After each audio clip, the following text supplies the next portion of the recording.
Hawaii. His, Really? yeah, his dad lives in Hawaii, That's his Yeah. gig. but he Thankfully. got himself an open-ended ticket, so he might stay, he might get a job. Oh, Yeah. So- wow. So he wanted to leave his truck at home. Nice to be Yeah. in that position. Yeah, for sure.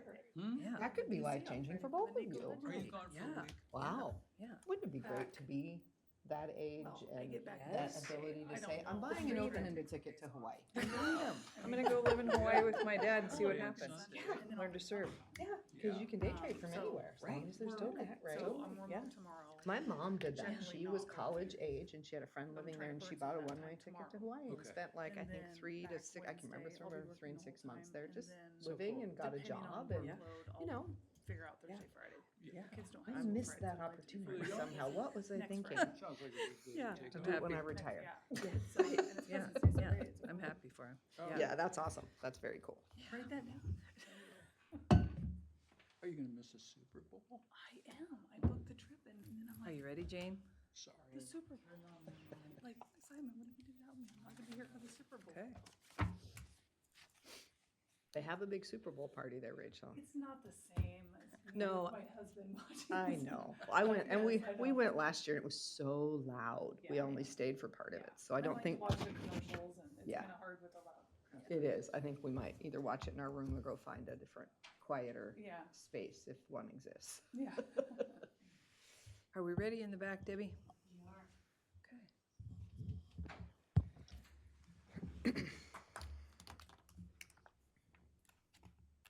The longest minute ever. I know it always It's is. pinned, look at that. Hey, we can see the time. That is nice. That is nice. I brought that back.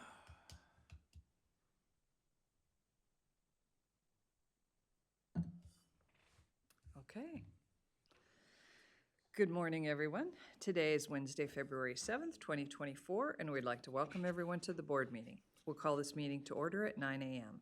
The teleconference number is 971-254-3149, conference ID 866-914-607#. Audio capabilities are listen only and are offered on a best effort for the public. Our meeting is also live streamed, and you can join us by going online to our website or to tctvonline.com and click on live broadcasts.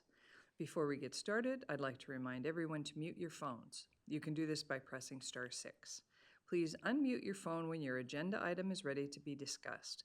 For those joining via computer, please unmute your microphone and turn on your camera when your agenda item is called. All others must remain muted with their cameras turned off. Thank you. Public comment. Those intending to provide public comment to the board may attend in person or email submissions to the public comments email on our website. Public comments received by 12 on Tuesday will be distributed to the board, posted online before the meeting, and become part of the public record. You may also provide public comment virtually by registering ahead of time. To register, please email public comments by 12 p.m. on Tuesday prior to the board meeting. Public comments can also be mailed to the Board of Commissioners office at 201 Laurel Avenue, Tillamook, Oregon, 97141. For more information on public comment options, please visit the Board of Commissioners webpage. Debbie, do we have anyone signed up in the room or online for public comment? No, neither. All right, thank you. Well, we will welcome everyone to our meeting and start with the Pledge of Allegiance. Commissioner Olson, will you read this, please? I will. I pledge allegiance to the flag of the United States of America and to the republic for which it stands, one nation, under God, indivisible, with liberty and justice for all. Thank you. All right. Well, we can jump right in with presentations and welcome Kate Skinner, our district forester, with us this morning to give us a presentation. Good morning. Good morning. Get myself set up here. Thank you.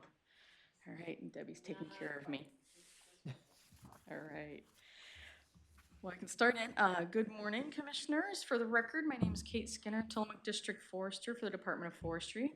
I've been with the agency for almost 28 years as district forester since 2014. So I'm here today to give a bit of a reintroduction to the Oregon Department of Forestry, which might sound a bit odd to several folks. And In our conversations with Commissioner Scar over the last year, we've talked about the Department of Forestry's gone through a lot of changes internally with our program delivery and what we're working on as our priorities. And so our goal is to kind of provide a series of discussions to talk about what the Department of Forestry is doing, also utilizing Jane Scott Video Productions to help us get that message out to the community about the work we are doing and the work we aren't doing with some of the assumptions. So, as I said, we're going to cover several topics today, but we intend to come back, I think, 3 or 4 times over the next year to really talk about in depth on several items. All right. Debbie has empowered me, so let's see if this works. Debbie. Aha. Okay. All right. Thank you. All right. So I want to specifically today talk about the work that Tillamook District is doing in the community and for Oregonians. But I want to start a little bit higher level and talk about the Department of Forestry in general of what we do. So we implement 3 divisions, and the highest in priority, as well as what we're known for, is fire protection. So as an emergency response agency, we protect and respond to fires in 16 million acres of public and private ownership. We have 3 incident management teams that are all hazard. So for example, we had a team recently dispatched to the Springfield area to respond to the ice storm recovery in that area with our fuels reduction crews as well as our command and general staff. And our work in the fire is not only around fire response, but also prevention, initial attack, and extended attack management. The second program is Forest Resources. It's been many names over the years, but it's really the implementation and enforcement of the Forest Practices Act. So in Oregon, Forest Practices Act was first adopted in 1971, and it was the first forest practices rules in the nation. So the Forest Practices Act has continuously been modified over the life of that plan, but in the last 5 years has probably been the most significant changes with the number of changes and the breadth of those. And we'll come back and talk about those a little later. So state forest, I think we're best known for here in Tillamook County. We own about 700,000 acres across the state, both east side and west side. And that includes the management of roads, harvest, recreational opportunities, and of course, reforestation and young stand management. We also have other programs. Forest Resources has another arm that we call All Lands. It's grants and incentives for small woodland owners, federal grants that are passed through, and then also federal forest restoration, Good Neighbor Authority, and also our forest health and research all happens under those pieces. We also have an urban and community forestry program, and I think in my time with the department we had 1 person that worked with a lot of communities across the state, but that has increased with a lot more interest and some funds that have come available. So that program has actually grown a little bit over the last few years. All right.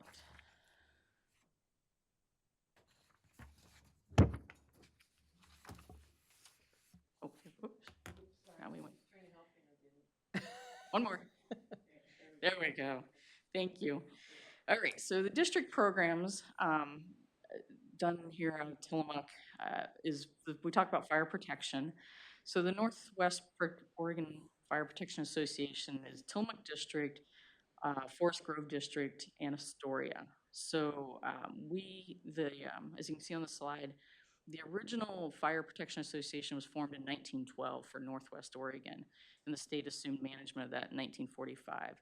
So we actually have a board that we respond to made up of landowners, and that we report to and work with them directly on how we manage for fire protection. And so the 3 districts make up 1.7 million acres of protection. 522,000 of that is out of Tillamook District. And it's a large geographic area.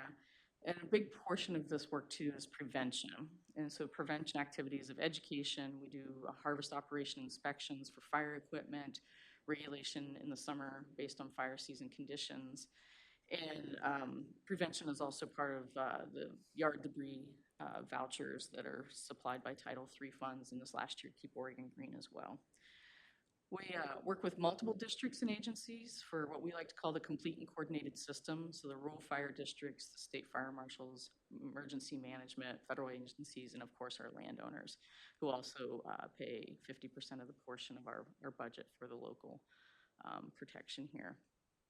And then this is also the forest land classification process, which we'll be coming back to work with the county commissioners on setting up a board for that and a process of that. It was forest land classification process was last completed for us in 2020, and so we're hitting the window of a 5-year update, and so we'll be coming back to talk more about that.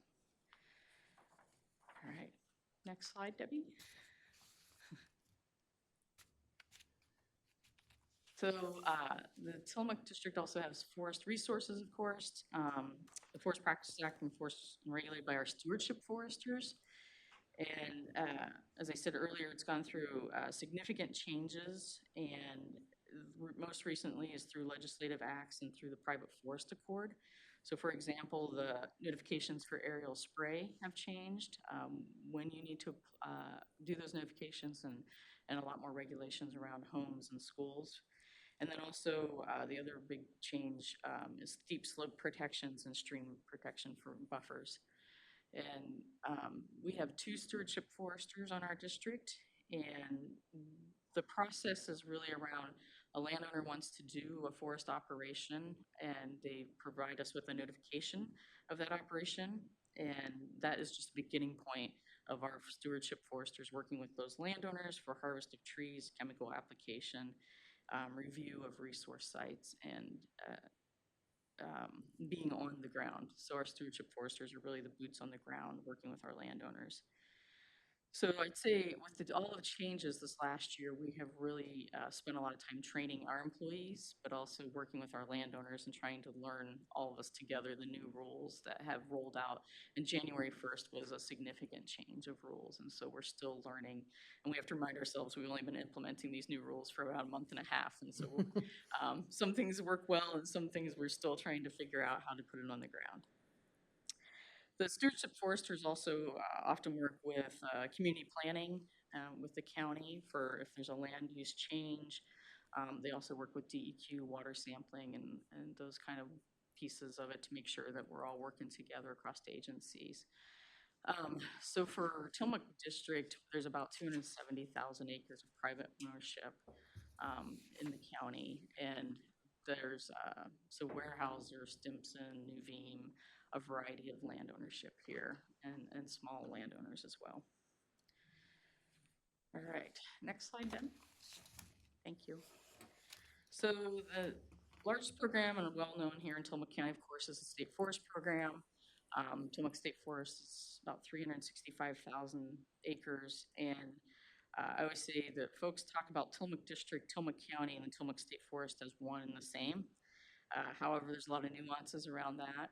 Forest Grove manages the east side of the Tillamook State Forest. We also have ownership in Clatsop County, Yamhill County, and Washington County. And then we also manage acreage for the Department of State Lands under an agreement under State Forest. So as all of you know, we have a long history here from the Tillamook burn to the establishment of the State Forest. So in these pictures in this slide here, you can see this is the same place, looking up the North Fork of the Kilchis River in 1960, and then again in 2012 is the photo below. And then the photo below too, while it's much greener, it's also, you can start to see the yellowing of the trees in that photo, which is also the Swiss needle cast that it's on the forest. And so when I think about careers in State Forest in Tillamook, I would say there's folks that had their career based around the reforestation of the Tillamook and the burn. And then my career, my generation has probably been the focus of addressing Swiss needle cast and on our overstock stands. And so while we can look at those pictures and see great progress, we also know that it came with some challenges. A lot of steep slopes are managed here, and so we continue to improve the forest and replant with mixed species stands. And the Tillamook and Clatsop State Forest in 2023 celebrated their 50-year celebration at the Forest Center. And Governor Tom McCall had dedicated 1973 up at Smith Homestead area, originally for the Tillamook State Forest. So it was quite a celebration up there. All right.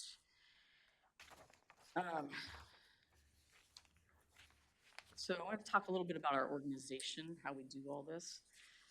So our fire staffing, we have 3 permanent staff, 1 district, and 8 seasonal firefighters and a dispatcher that we hire. That is the smallest firefighting staff in the state of Oregon. And when I say that, the good news is, right, we don't have a lot of fire response, and so we can stay at that staffing. But we do have, as I talked earlier, we have the association we work with. And so there's resources in the Clatsop as well as over in the Forest Grove district that we draw from very often. They have bigger staffs. We also have the opportunity to draw from statewide resources, but all of our employees, this is the highest priority response. And so even our state forest employees are responding to fire calls when needed. And then uniquely in Northwest as well, we have the South Fork adults in custody crews that assist us in fire. At this time right now, I think we have 17 crews up there, 10-person crews that are available to us. And so that's in our back pocket. We don't use contract crews as much as they do in the rest of the state, but we do have this opportunity to utilize South Fork crews. Our forest resources, we have 3 permanent staff. Our stewardship foresters, they assist large and small landowners. I say that we've doubled our staff. We had 1.5, we had a shared employee back and forth with Astoria District, but we now have 2 full-time stewardship foresters, and we utilize education, engineering, and enforcement to implement the Forest Practices Act there. And then, of course, our largest staff is the state forest, and so we have 22 permanent staff. We hire some seasonal employees as needed, but we also have, at our district, is recreation staff. They're managed out of the Northwest area office, but they work out of our Tillamook office here. And then in addition, is the Tillamook Forest Center, of course, up Highway 6, which provides multiple programs for students and adults and the center itself. So that's kind of what our staffing organization looks like. Like I said, we hire some seasonals once in a while to as work is needed. Right now, we're focused on planting season, so that's been our big emphasis of everybody, is to help us get through that. And so the state forest, while we have a large staff, state forest and small staff of firefighters, like I said, we move back and forth, and we all have multiple responsibilities across the district. All right, so moving forward, I want to say, like I started with, is we would like to come back to you and talk in depth in March around the Forest Practices Act modifications and implementation. Talk about the Private Forest Accord and what that has meant to us in trying to implement those on the ground.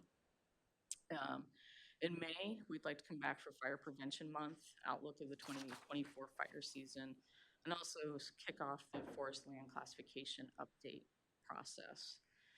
And then June or September, depending on how schedules and fire season is looking, we're going to talk a little more around state forest, our fiscal year 25 annual operations plans, and also have a field tour time with the commissioners to talk about our operations in state forest. And then in October and November, we do a follow-up on the 2024 fire season and talk about our fiscal year 24 accomplishments for all of our programs. With that, I will close, and if you have any questions or any follow-up. Thank you so much. That's a beautiful picture. Thanks. Really nice. Well, it's a pleasure to have you here. Thanks for coming in person, and thanks for signing up to join us 4 times this year. It's educational for us, but also for the community. So I think this is great. I really appreciate it, and I'm glad to learn more. I generally knew about the three classifications or three arms of the Department of Forestry, but I didn't know in this detail, so thank you. You know, this is already working for me. Oh, good, good. You know, so thank you for your work, but also thank you for being here and Absolutely. helping us learn about what you do. All right. Thank you very much for your time today. Commissioners, anything else for Kate? Sure, I would just also like to thank you for being here, Kate. I know with the pandemic, everything sort of just changed, and the dialogue that I think was typically happening through ODF and Tillamook County's commissioners, just, you know, everybody was running crazy doing other things, and we weren't seeing you in person. So it's a delight to have you in person, and I look forward to our 4 conversations over this coming year so we can really just kind of dig in. And I also learned things this morning. I did not, you know, the Fire Protection Association and how that fit with ODF was not something that I had any clue about. I just thought ODF was doing the firework, and I didn't know how that partnership happened with local landowners and other agencies. So I think that's really just a helpful piece, because I know that we always say, in terms of fighting fires, there's no one that we would rather have do it with us than, right, the Department of Forestry. We really appreciate that.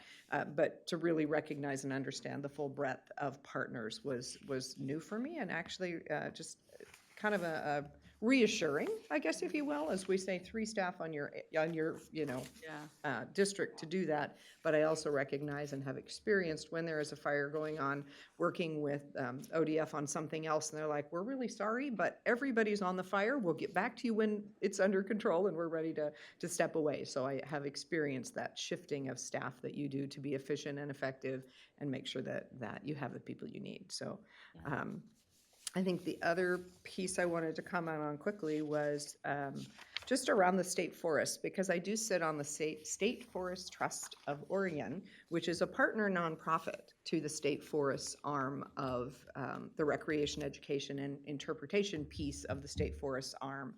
And it is a fundraising body. It is, in fact, the fundraising body that raised the money to build the Forest Center, I'm sure in partnership with a lot of other folks. But that was a huge project of the State Forest Trust of Oregon. And we are continuing to be active, continuing to build the fundraising capacity, because recreation, education, and interpretation are important aspects of what happens on our state forest, but they are ones where the funding is harder to come by, because that funding really is focused on the operational pieces that you need to have. So as we look at improvements to campgrounds and trails and those sorts of things, State Forest Trust of Oregon is fundraising and making more of that available. So yeah, I think, again, I appreciate you being here. I look forward to talking about the Private Forest Accord and how that implementation is going. I was at the Working Lands and Waters, Tillamook Working Lands and Waters Committee yesterday, and we talked a little bit about it. The tour that we're hoping to put together this spring for legislators and others will look at some of the impacts of the Private Forest Accord, looking at where a new culvert has been installed by one of our industrial partners and how it's different, you know, what those rules have brought into being and what it looks like on an actual working forest right now, as well as scheduling a couple of visits to different forestry cuts at different times to look at what the old buffers looked like for steep slopes and streams, and how that has changed under the Private Forest Accord and what that looks like today. So just trying to really help people, and in this case, legislators who pass the legislation will be our focus, but to be able to see and almost see and touch, you know, what's the difference? What has this work led to, and how has it changed how we're managing in our forests? So I'm looking forward to learning more about it from you, so that I will just be better equipped as I, you know, work forward in that space. So thank you. Yeah, absolutely. Thank you for your work on the Forest Trust as well. And the private forest changes, every day I go into work, I feel like it's like the study hall. Everybody's trying to figure out what's going on and looking at all our little booklets and what are the scenarios of change. Yeah. So, all right. Thank you, Commissioner. Well, I have a couple of questions, and I don't think you and I have visited at any length formally, but I'm glad to see you here. And I did grow up in Oregon. I'm a native Oregonian, and I grew up in Hood River, where it was fruit trees and logs and mills, and there are fewer mills than there were back then, for sure. But I've heard it said around Oregon that happiness is a double-loaded log truck rolling down the street, and I know we still have some of that. So let me ask just a couple of questions, partly for my own interest and also maybe those who are watching. I've heard criticisms that the Tillamook forest and maybe state forests in general, or those that have been harvested regularly, are coming back with a single or maybe only two species like Douglas fir and hemlock, and that biologically that's not diverse enough and we put ourselves at risk. Could you speak to that in a paragraph or two? Yes. So part of the reason we've had the Swiss needlecast is we did such a successful job at reforesting the burn with one species. And so it just created an opportunity for needlecast to really take off.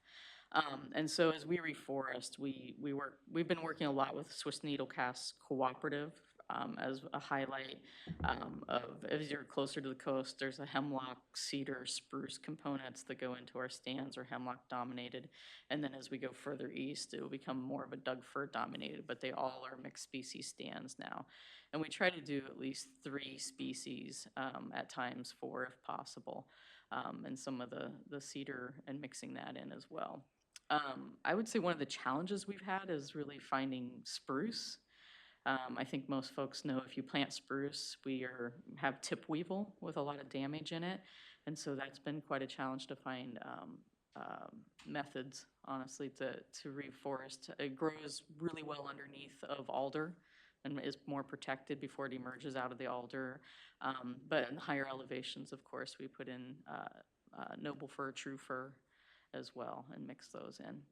So it's definitely, we've been working with our cooperatives and our researchers, so we are definitely trying to change that as well. Thank you. A couple more. I know the average citizen who's not, say, a permanent resident or involved in the industry, there's a lot of confusion between the U.S. Forest Service and the state. Is that an issue for anybody that you're aware of, or how do you deal with that just from the state side? Do you just say they are there? And I'm assuming you have a good working relationship with the feds. Yeah, absolutely. So yeah, if there's a tree on the door, we're all the same folks as you look at a truck, right?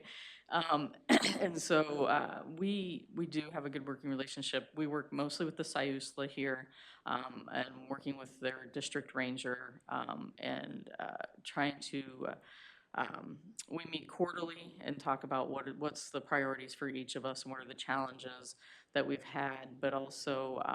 I think to the Forest Center, and if you've been to an education program at the Forest Center, one of the first things they say is like, here's the emblem for the Forest Service, here's ODF, here's what's different about that. But it's definitely, nobody understands boundaries if you're on private land, federal land, state land, any of those kind of pieces of it. And so we definitely work as closely as we can. We do have different missions. We do have different funding structures. So we try to explain that as well, but find partnerships where we can. Yeah. And finally, thank you. One final question. The Elliott State Forest has become a bit of a political football just from my visiting with other folks and reading the media and so on. Could you speak to that? I understood originally it was going to be kind of a scientific test forest managed by Oregon State University, and now that's changed. Could you speak to what's going on there, and how does that benefit Oregonians and all of us that are interested in the forest? Right. So I'm going to be over my skis really quickly on the Elliott. So the Elliott State Forest is owned and managed by the Department of State Lands. Department of Forestry had an agreement and used to manage those lands, but that's been removed over the years. And then Oregon State was going to come in and manage those lands as part of a research forest, and has decided not to move forward with that. So I know that Department of State Lands they've coming up with different scenarios to move forward on the management of those lands. They continue to pursue a habitat conservation plan with the federal services, and still having the same. I haven't seen any large changes in that. The same conservation actions, the same management actions, and so they are pursuing all those pieces of it. And as you know, the board for the Department of State Lands is the state treasurer, secretary of state, and the governor. And so I'll leave all those decisions and more details to them about which direction they'll be going. But that's the highlights that I'm aware of at this time. Well, thank you. That's all good information. I appreciate your being here, and I understand maybe we'll have a tour out in the woods here one of these Yep. times when the sun comes out. Yeah. I'd like that. Absolutely. Thank you. All right, thank you for your time. Oh, Oh, hey, Chris, did you want to talk to Kate? I think the biggest thing is money, revenue generated off the state forest goes to general fund, and money harvested off of the federal land goes to the Public Works Department. They don't intertwine, and that is one of the biggest difference between the two programs. Thank you. thank you. All right, well, Thank thank you. you for your time this morning. Thank you, Thank you. Kate. Okay, moving on in our agenda to item 6, we have consideration of a 6th amendment to Oregon Health Authority 2023 to 2025 Intergovernmental Agreement number 180028 for the financing of public health services. With us, we have Marlene Putman, Director of Health and Human Services. Good morning. Good morning, Commissioners. So we're back at it with another amendment with the Oregon Health Authority for public health funding. This is a pretty small amendment. There's 2 changes pertaining to sections in the original agreement. Exhibit C of the original agreement is being replaced with an attachment to your material, which is Exhibit A now. And it includes the amount of funds that the state of Oregon is adding to our full allocation for public health services. Specifically, $5,871.26 for emergency preparedness and response. And the second change relates to the requirement for a federal award information data sheet, which is now replaced by your Exhibit B, which says, in addition to the money we just granted with that 5,000 plus, brings our total allocation of funding to $76,643.26.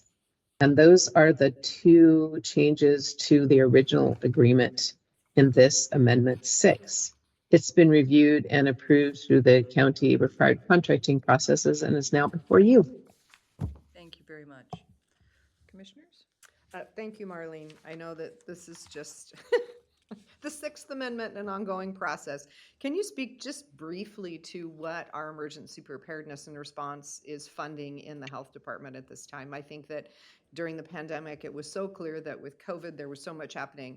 But what's happening now, and just, it doesn't have to be long, but just a paragraph or 2, I think, as Doug said earlier in a description. Yes.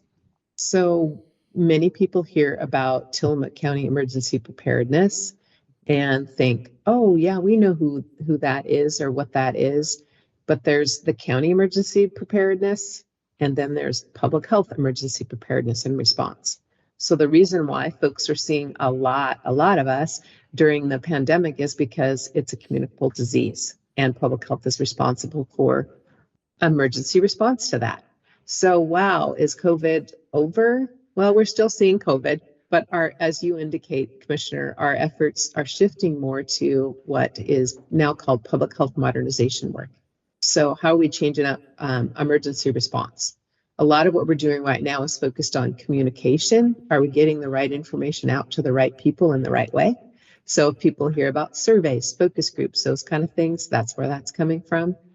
The other thing that we're focused on is environmental hazards and how to respond to those. And what do those look like now? And what did they look like before? So our funding, in addition to environmental hazards communication, we still do response to communicable diseases and our processes for preparing for emergencies, whether it's wildfires, et cetera.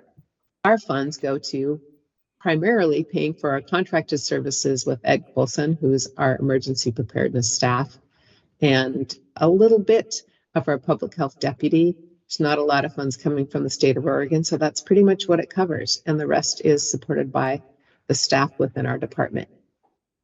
Perfect. Thank you. Happy to Marlene. answer any Appreciate it. questions. Sure. No, I appreciate it. I think that's just helpful for everybody to get that little snippet. And I appreciate very much the work that's being done. I appreciate Ed, everybody who is listening to our radio calls on Tuesday morning on KTIL is hearing Ed. He tends to be the one who provides that report for us. So lots of good work happening. Thank you. Thank you. Thank you. No, this seems pretty straightforward to me, Commissioner. I'm prepared to go ahead. Likewise, as am I. Thank you, Marlene. Okay, well, in consideration of a Sixth Amendment to Oregon Health Authority 2023-2025 Intergovernmental Agreement number 180028 for the financing of public health services, I would move approval. Second.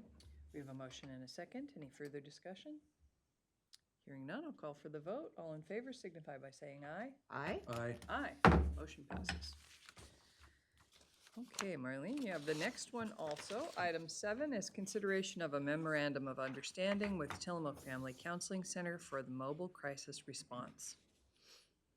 Yes, I'm hoping that you have already heard from the director at Tillamook Family Counseling Center about their mobile response, because the majority of this agreement details all the work they do and a very small part of what your Health and Human Services Department does. So this is a memorandum of understanding. It's not a contract. It just says what the roles of the parties are. And our role in this agreement is covered under page 2, section 3, that says, through this consultation and communication, we will work with Tillamook Family Counseling Center's team and determine the appropriate interventions, given like information we share about a patient need within the clinic or within any of our facilities. And we'll call them at the appropriate number at the appropriate time after that assessment, which could include some on-call consultation. And then we'll work to resolve the issue and talk about care coordination and how we work with their team to meet the needs of our specific clients or people who may be interacting with any of our staff in any of our programs. I am so appreciative of the work for this mobile crisis services that Tillamook Family Counseling Center provides.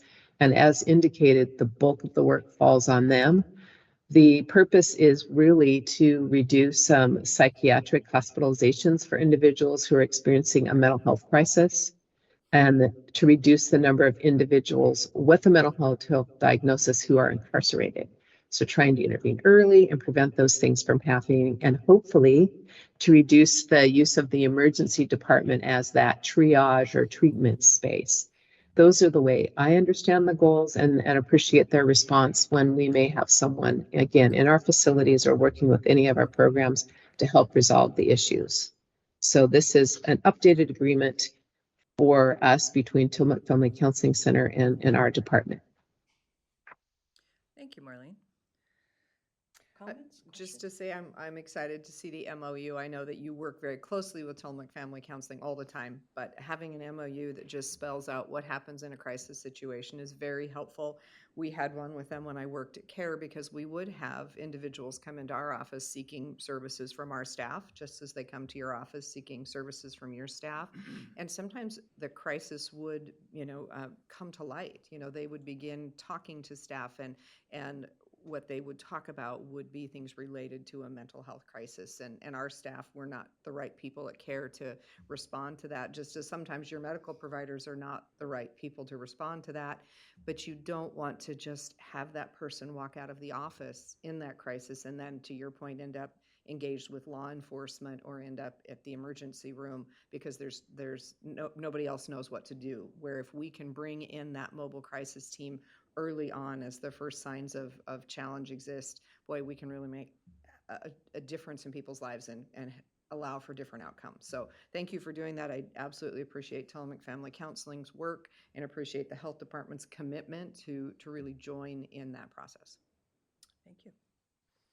Oh, thank you, Madam Chair. I am in full support of what this is asking for. I guess I would say I'm amazed and pleased from time to time about the depth of services and the types of services we have in a relatively small community of 27,000 people, and I know we have a metropolitan area 90 minutes away, but still, we're able to do all these things, and this is a specialized service, and so I'm in full support.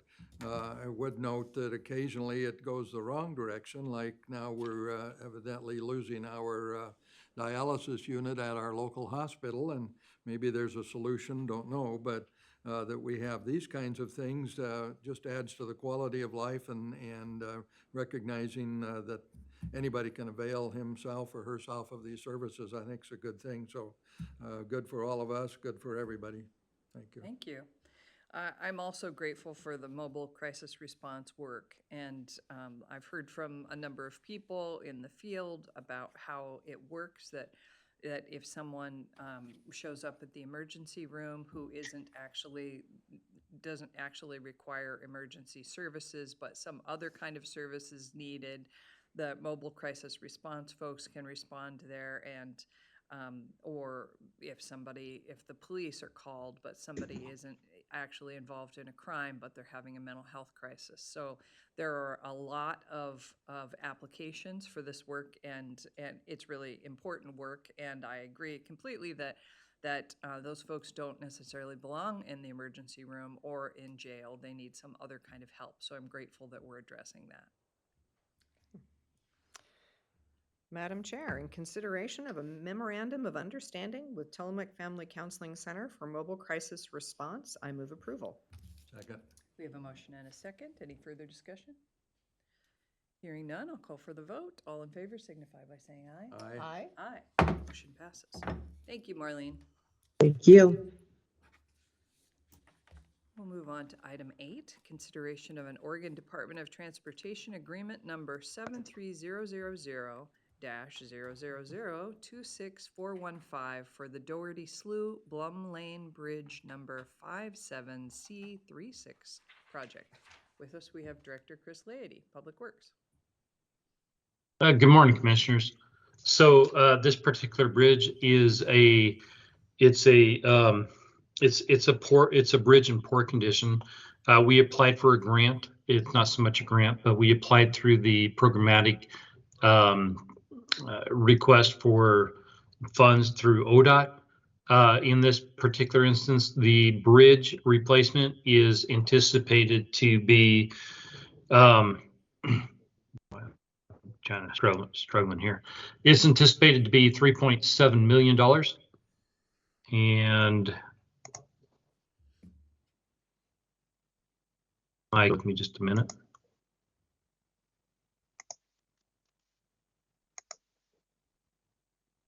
It's getting there. So the current bridge is a railroad car, timber deck, and a timber foundation. The bridge is in poor condition. It's currently low rated at 5 tons, which is not very much. The bridge accesses farming land and accesses private property. So when we look at that, we applied for a fund through programmatic to be a total cost of $3.7 million, of which ODOT would be responsible for $3.4 million, with the county picking up the remainder. The county component of that would be 10.27% match, and the state requirement would be the remaining. This is something that we've gone through the programmatic request, and based on formulas, not necessarily a grant, but based on formulas, we were awarded the funds to do this work. So as we go through this process, we recommend approval for this replacement of the Bloom Lane Bridge. Prince Bridge is what it's also called, local. It's on Bloom Lane, and requesting permission to do that. The construction of this would likely occur in 2028 or 2029. Thank you, Chris.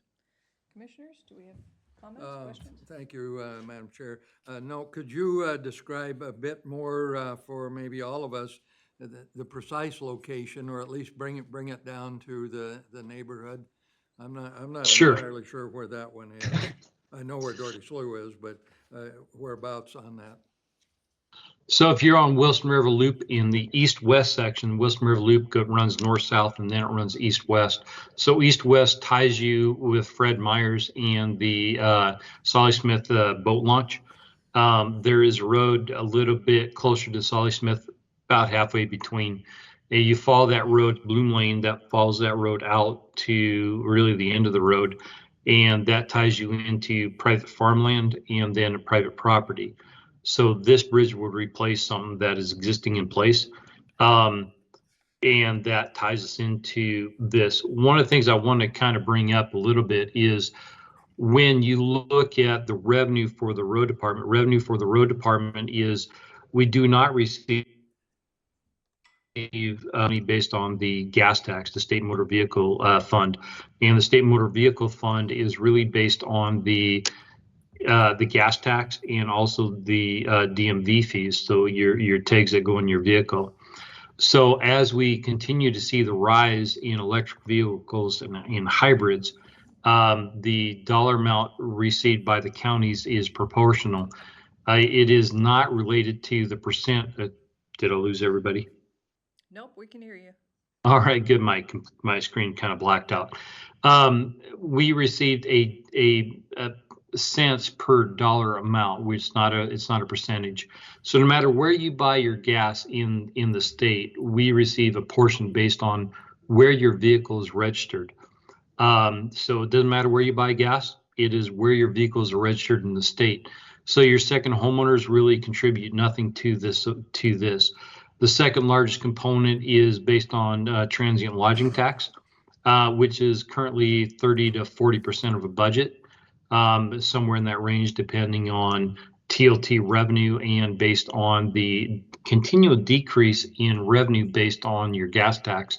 Again, as more vehicles are more fuel efficient, they don't need to buy gas.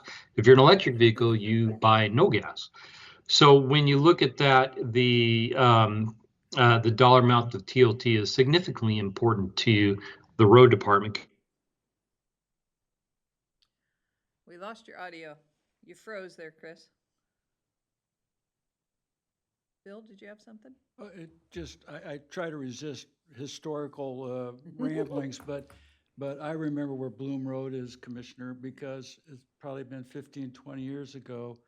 A state trooper and his family lived out at the end of Bloom Road, Mr. Bloom, and it was named something different before that, and then he met his early demise, and they came in, the county granted a name change and made it Bloom Road. So that's why I know where it is. Sure, thank you. Thank you. Well, Chris, you froze, so maybe we'll just go ahead and vote on this.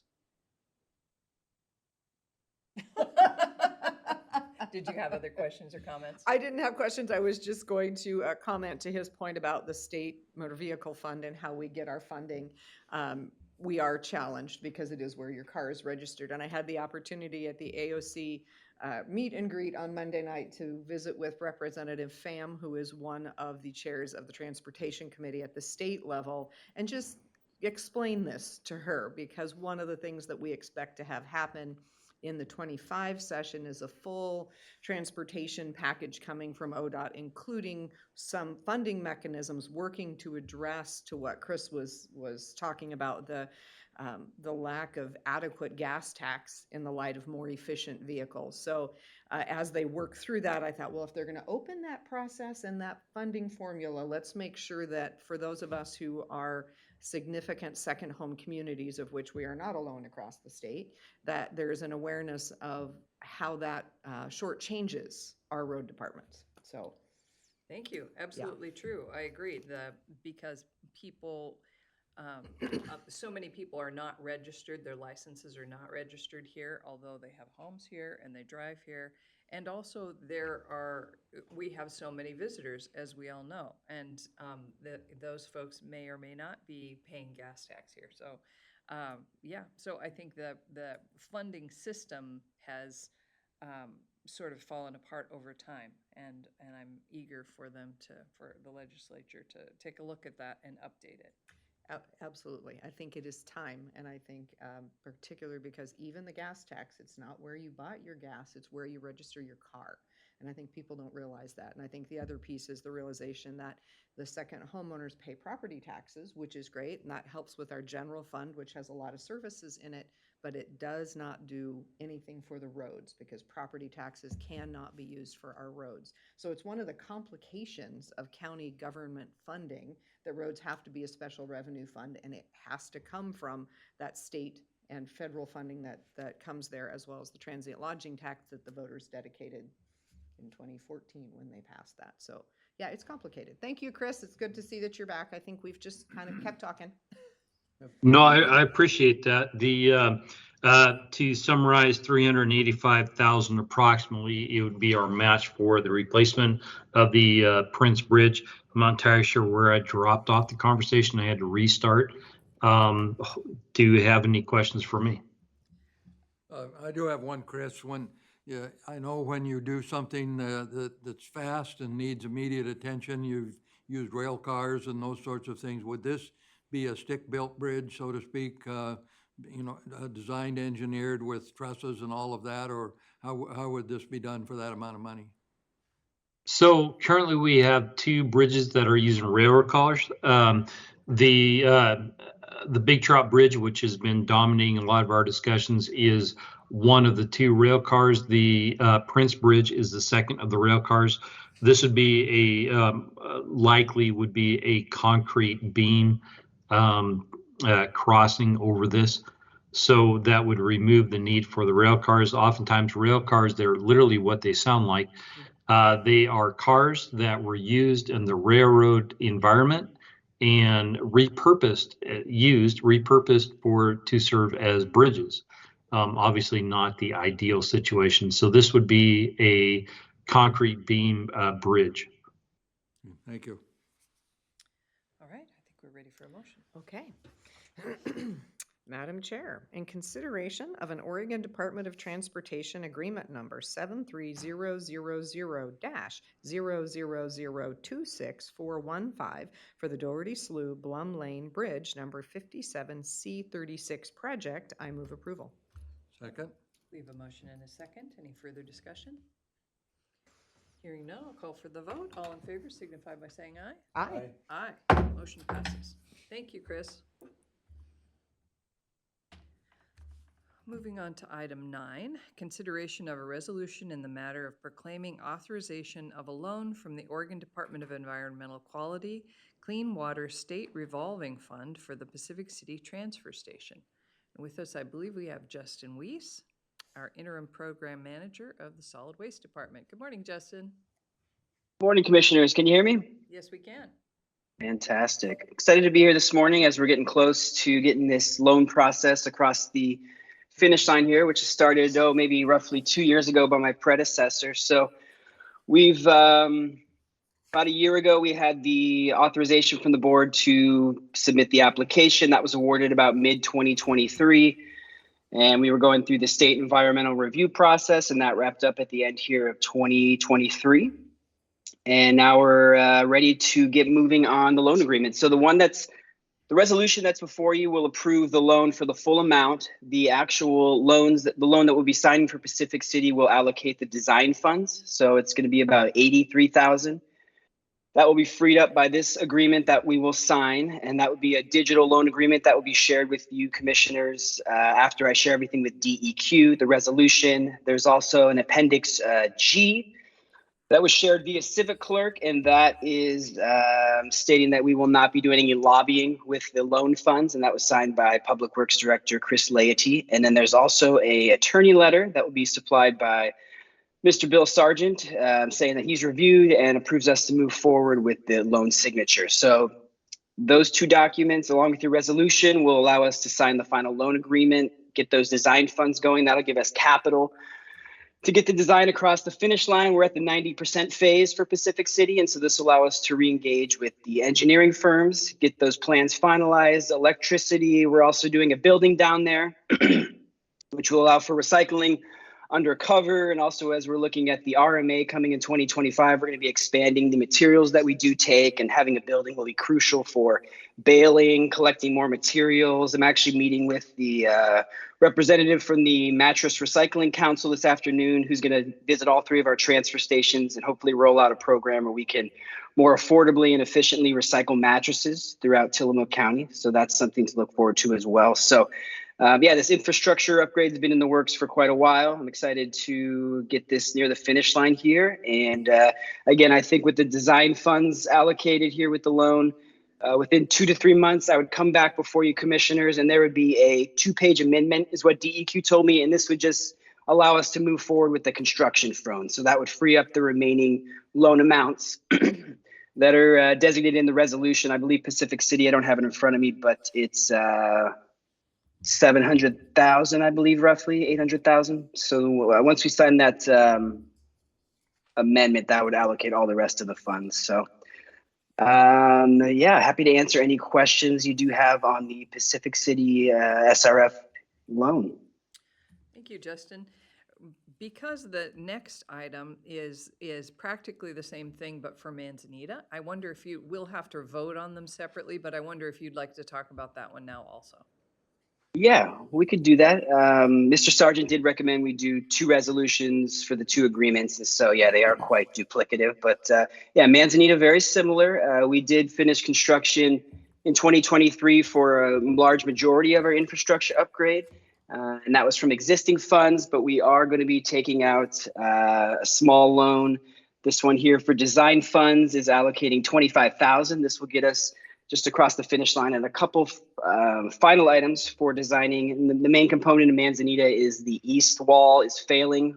We collect a lot of our scrap metal and it's starting to wash out. And so we will have funds available to reinforce that and make sure our infrastructure is secure there in Manzanita. So again, very similar process. The resolution, Appendix G, attorney's letter approving us to engage with this loan. This will release the design funds, $25,000, and then we will come back with a resolution in a few months when the engineering plans are completed.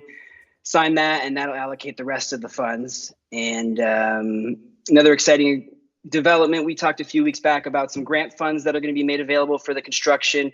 We're waiting to hear back on officially whether Manzanita will qualify, but I'm hoping, based on their language, that we will get granted another OSG, overflow stormwater grant, in the amount of about $320,000. So that would be available for use for the retaining wall, and we would use the SRF funds as the matching funds for that. So we should hear back on that soon. We'll obviously come before the board to approve those funds. But yeah, today we have those 2 design loan agreements for the SRF State Revolving Fund Clean Water Loan Program. So happy to answer questions if you do have any, commissioners.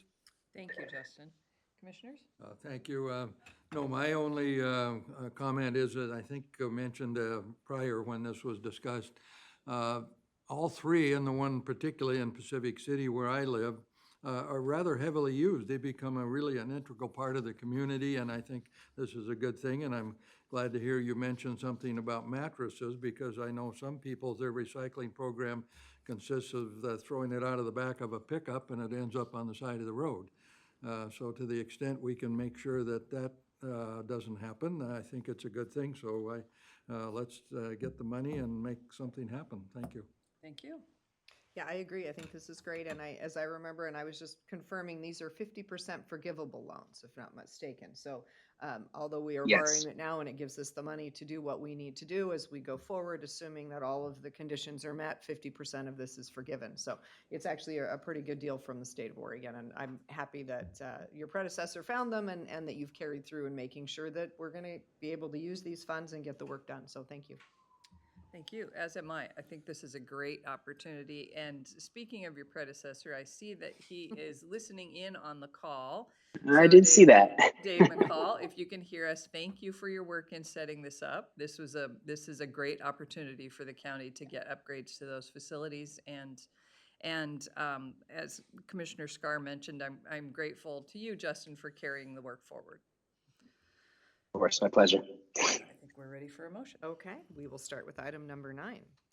In consideration of resolution R24-001 in the matter of proclaiming authorization of a loan from the Oregon Department of Environmental Quality Clean Water State Revolving Loan Fund for Pacific City Transfer Station. I move approval. Second? We have a motion and a second. Any further discussion? Hearing none, I'll call for the vote. All in favor signify by saying aye. Aye. Aye. Motion passes. And item 10, Madam Chair, in consideration of Resolution R24-002 in the matter of proclaiming authorization of a loan from the Oregon Department of Environmental Quality Clean Water State Revolving Loan Fund for Manzanita Transfer Station, I move approval. Second. we have a motion and a second. Any further discussion? Hearing none, I'll call for the vote. All in favor signify by saying aye. Aye. Motion passes. Thank you, Justin, and thanks again, Dave McCall. Thank you, commissioners. Have a great day. You too. Item 11 is consideration of the adoption of Local 223 Teamster Union salary schedule effective January 1st, 2024. With us, we have Tillamook County Treasurer Sean Blanchard. Good morning. Good morning, Commissioners. Before you again is the Teamsters pay table that was agreed to in their collective bargaining agreement. Commissioner Olson had asked about the cook and the cook's assistants and why they were the same. I went back and looked at as far back as I could, which was 10 years, and they've always been the same. So I don't have any history as to why. It will be something that Director Wilson and I will bring up during Teamsters bargaining. I see that Sheriff Brown and Under Sheriff Kelly, maybe they have some back history as to why they're the same. They've always been, we do not have those positions filled at the moment, so that they are not directly affecting anybody. Sheriff, would you like to speak to this, or Under Sheriff Kelly? It's the cook. What were the positions again? The cook and the cook's assistant. which So we do have a cook. We don't have a cook assistant. We have the kitchen supervisor. Oh, okay. My guess would be, and this is only a guess, that we used to have a full-time cook and then a part-time cook that would come in on the weekends. And so the part-time cook was probably an assistant because they were only part-time, maybe. And they did the same job. So that's probably why the pay is the same. But we only have a kitchen supervisor. We don't have, I didn't even know we've ever had cooks. So I don't really know the answer. That was kind of my assumption too, is that it was either somebody coming in to fill in or training, and they were doing the same thing. I don't have a back history on it, and we looked through my office and could find nothing. And we keep a lot of paper down there, so if there was something, Commissioner Olson, I would provide it to you, but that is my best guess, same as Sheriff Brown. And as I said, Director Wilson and I and the sheriff and undersheriff will address it during bargaining. Well, thank you, Treasurer. No, the only reason that jumped out at me was, it appears to be two different jobs at the same salary, but I think the explanation that one is full-time, one's part-time, and maybe if there needs to be a name change or something, that can happen. You know, it's a pretty minor item in the big picture, but it just kind of looked odd that you'd have a different title and two different, excuse me, or the same salary, but explanation sounds perfectly reasonable, so we'll move on to other things and hope that the cook shows up and everyone gets fed. Yeah, no, it's interesting, and I think it's just a good reminder to everyone that we are a union environment. And while it seems simple that we would just remove one of them from the pay table, in fact, all of these things are discussions with our union to correct and amend. So, and we do have bargaining coming up with the Teamsters, so there's an opportunity to do that. So I look forward to what appears to be perhaps a little cleanup of the table with their approval. Right, and probably with the pay equity review, that'll come up, because if these positions were filled right now and we genuinely had a cook and an assistant to the cook who were making the same, it would be a pay equity issue, but since the positions aren't filled, it's moot at the moment, so I appreciate that that'll be addressed in the future. Okay. Anything else? All right, I think we're ready for a motion. Okay. Madam Chair, in consideration of the adoption of Local 223 Teamster Union Salary Schedule effective January 1, 2024, I move approval. Second? We have a motion and a second. Any further discussion? Hearing none, I'll call for the vote. All in favor signify by saying aye. Aye. Aye. Motion passes. Thank you, Commissioners. Thank you, Thank you. Sean. Item 12 is consideration of an American Rescue Plan Act subrecipient agreement with the City of Tillamook for the wastewater master plan update. Rachel Haggerty, Chief of Staff. Good morning, Commissioners. Good morning. This is the last of the community ARPA agreements. It's in the amount of $200,000. We're providing to the City of Tillamook to help support their wastewater master plan upgrades. So they're working on that and looking for money in different places, and we're able to give them $200,000. So it's ready Great. for consideration. Great. Commissioners, any questions or comments? Just to say that infrastructure is such a crucial piece of any development, and I think what is being recognized across the state of Oregon, and Tillamook County is no different, is that our small cities who operate on very tiny budgets are really struggling to upgrade their infrastructure and keep pace. So this plan that the City of Tillamook is working on is the first very, very crucial step to being able to go after the federal funding that is coming relating to infrastructure, as well as state funding that was, some of which was allocated in the last session and more that should be allocated in this session, particularly targeting toward the housing crisis. So we're at a key moment in time where funding will be available, hopefully at levels that we haven't seen for a very long time and may not see again at the federal level. So this plan's crucial. I agree. I'm encouraged that this is moving forward. I remember vividly the ARPA discussions about this. And as Commissioner Scar alluded to, it's about housing because the City of Tillamook needs to upgrade their wastewater treatment going east in order for housing to be built on the east side of the city. And so it's, I think it's a great use of the funds because it addresses and a very important issue, not only the infrastructure itself, but the ability to move forward and build new housing. So I think it's terrific, and I'm really glad we're moving forward with it. Thank you. Yeah, agreed. And economic development as well. Business is another factor that the land that really is available to be developed in the City of Tillamook is trending eastward at this point, and we need the service. Okay. So, Madam Chair, in consideration of an American Rescue Plan Act subrecipient agreement with the City of Tillamook for the wastewater master plan update, I move approval. Second? We have a motion and a second. Any further discussion? Hearing none, I'll call for the vote. All in favor signify by saying aye. Aye. Aye. Aye. Motion passes. Thank you, Rachel. All right, Commissioners, item 13 is board concerned. Have you any? No, not at this time, thank you. If we have a work session in the future, I have some items, but they would be better addressed in that forum rather than this. Terrific, Thank okay. you. Just a reminder to all in the public, I will not be here on Wednesday next week. I will be traveling back from Washington, D.C. I am off to the National Association of Counties Conference along with Rachel Haggerty. It's actually over the weekend is where bulk of the work happens, as on Saturday, Sunday, and Monday, Tuesday as well, and then flying home on Wednesday. So I trust you all will have a fabulous meeting on Wednesday. We hope that you both have a fabulous trip. Okay, so we will, I'll give our announcements now, and then we're going to go into executive session. The Commissioners will hold a board briefing today, Wednesday, February 7th, 2024 at 2 p.m. to discuss weekly Commissioner updates. The meeting will be held in the Board of Commissioners Meeting Room 106 in the Tillamook County Courthouse, 201 Laurel Avenue, Tillamook, Oregon.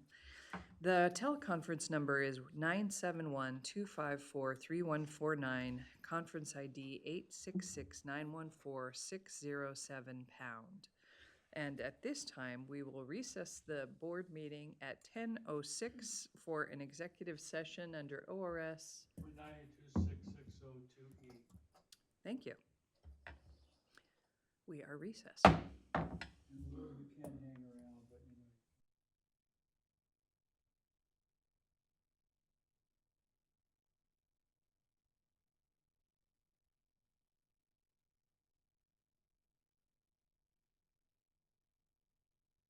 Is that a thumbs up, Debbie? One minute. It was this finger instead of that finger.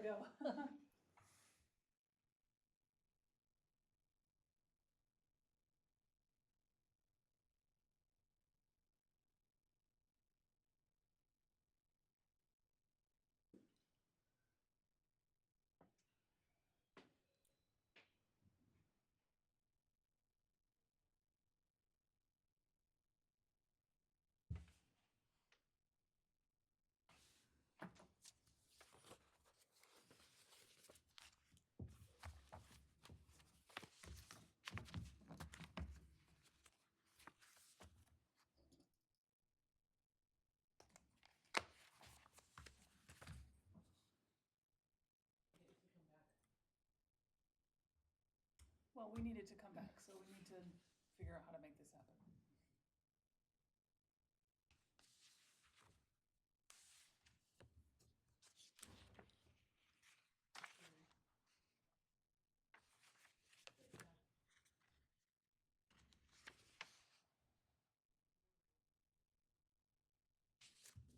Okay. We will reconvene this board meeting at 11:18 a.m.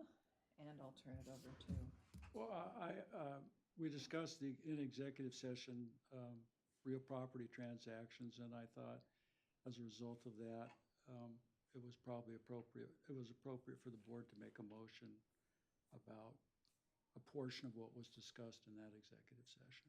thank you. Welcome. Are we ready to make a motion? We are. Okay. Madam Chair, I would make a motion to authorize our attorney to submit a letter of intent on behalf of the county for purchase of the BLM building. And I will second that motion. Okay, we have a motion and a second. Any further discussion? Hearing none, I'll call for the vote. All in favor signify by saying aye. Aye. Aye. Aye. Motion passes. Anything else? All right, then we will adjourn this meeting at 11:19 a.m. Thank you, everyone. All right. Yeah, I gotta email everybody, so we'll do that. Budget some other time. Oh, we can do budget if it's quick. Yeah, it's at 11:30. Yeah. Okay, I'll meet you soon. Gotcha.